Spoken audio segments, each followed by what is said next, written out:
আসসালামু আলাইকুম। আশা করছি সবাই ভালো আছেন। আলহামদুলিল্লাহ আমরা বেশ ভালো আছি। নতুন আরও একটি ভিডিও নিয়ে আসলাম। আশা করছি শুরু থেকে শেষ পর্যন্ত দেখলে ভালো লাগবে। আর যদি ভালো লাগে লাইক কমেন্ট শেয়ার করে দেবেন, সেই সাথে সাবস্ক্রাইব করে আমার পাশে থাকবেন। তো এটা ছিল গতকাল রাতের বেলা রান্না করেছিলাম চিকেন। তো ভাবলাম একটু ভিডিও করে রাখি, আপনাদের সাথে শেয়ার করা যাবে। এটা ছিল পাকিস্তানি চিকেন, ব্রয়লার না। তো পাকিস্তানি চিকেনটা খেতে সবাই ভালোবাসে আমাদের বাসায়, তবে এগুলোতে তেমন কোনো মাংস থাকে না। তো ছোট ছেলেটা আবার ব্রয়লার মুরগি পছন্দ করে, সে কারণে অনেক সময় আমাদের ব্রয়লার মুরগি আনা হয়। যাই হোক, এখানে আমি চিকেনটা রান্না করে নিলাম, আর সেই সাথে একটু দুধ জাল করে নেব রাতের বেলা। আর এদিক থেকে এই চুলাতে কিন্তু আমি পানি ফুটতে দিয়েছি, পানির পাতিলটা এখন নামিয়ে নেব। আর রাতের বেলা মাংস রান্না করে রাখলে কিন্তু সকালবেলাটা খুব আরাম আয়েশ করে কাটানো যায়। যেমন ধরেন, সকালে ঘুম থেকে উঠলে আর নাস্তা বানানোর তেমন কোনো একটা ঝামেলা থাকে না, ঝোল তো রয়েই যায়, তো রুটি বানিয়ে নিলেই হয়ে যায়। তো আগামীকালকে আমার দিনটাও সেরকম আরাম আয়েশেই কাটবে আশা করছি।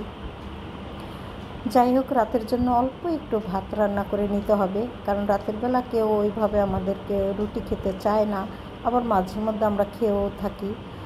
কিন্তু আজকে অল্প একটু ভাতই রান্না করলাম। ছেলেরা দুপুরবেলাতেও অত ওই রকমভাবে খাওয়াই নেই, তো যদি বাসায় এসে আবার রুটি খায় তো এটা ভালো হবে না, রাতের বেলা একটু ভাত খেলেই ভালো হবে।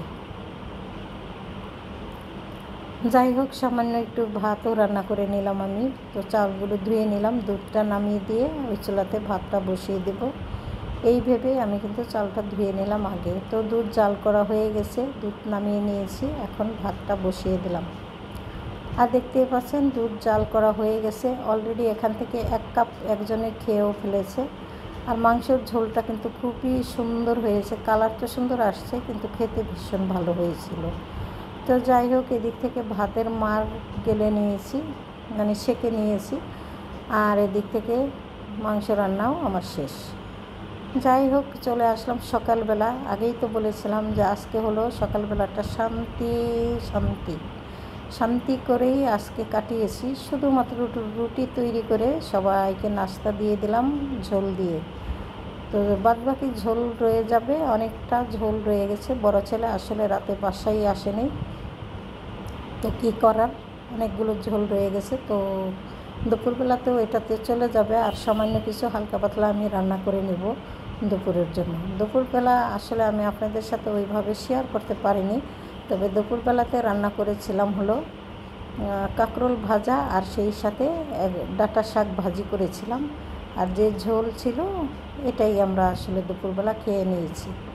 তো সকালবেলা সবাই নাস্তা করে চলে গিয়েছে, এখন সামান্য একটু আমি খাওয়া দাওয়া করে নিলাম। তো দুপুরবেলা আপনাদের সাথে তো শেয়ার করতে পারলাম না, আমি মুখে মুখে বলে দিয়েছিলাম যে দুপুরবেলা কী রান্না হয়েছিল। আর এটা ছিল বিকেলবেলা। দুপুরে বাসায় আসার সময় কিছু গ্যান্ডারি এনেছে, আর সেই সাথে এনেছিল একটা আম। তো একটা আমই কিন্তু 1.5 কেজি ওজনের। তো এই আমটাতেই আমাদের সবার হয়ে যাবে। আর এই সিজনে আম কিন্তু অত একটা ভালো লাগে না, তারপরেও এনেছে, কেটে বিকেলবেলা খাওয়া যাবে। আসলে আমি গ্যান্ডারি খেতে ভীষণ পছন্দ করি, তাই তো গ্যান্ডারি নিয়ে এসছে, আখ। তো এই গ্যান্ডারি খেতে কিন্তু ভীষণ ভালো, এবং এই সিজনে কিন্তু অ্যাভেলেবেল পাওয়াও যায়। আর গ্যান্ডারির রস আখের রসটা খেতেও কিন্তু ভীষণ ভালো।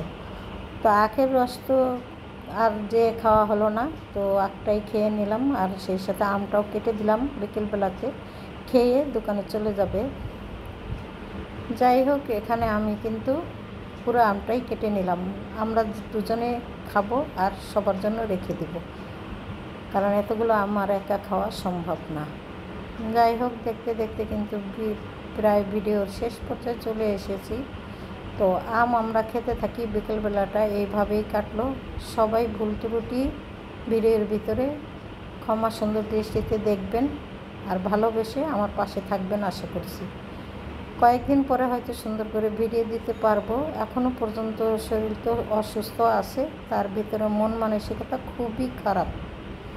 যাই হোক, সবাই দোয়া করবেন আমার জন্য, আমি যেন ভালোভাবে আপনাদের মাঝে ভিডিও নিয়ে ফিরে আসতে পারি আগের মতো।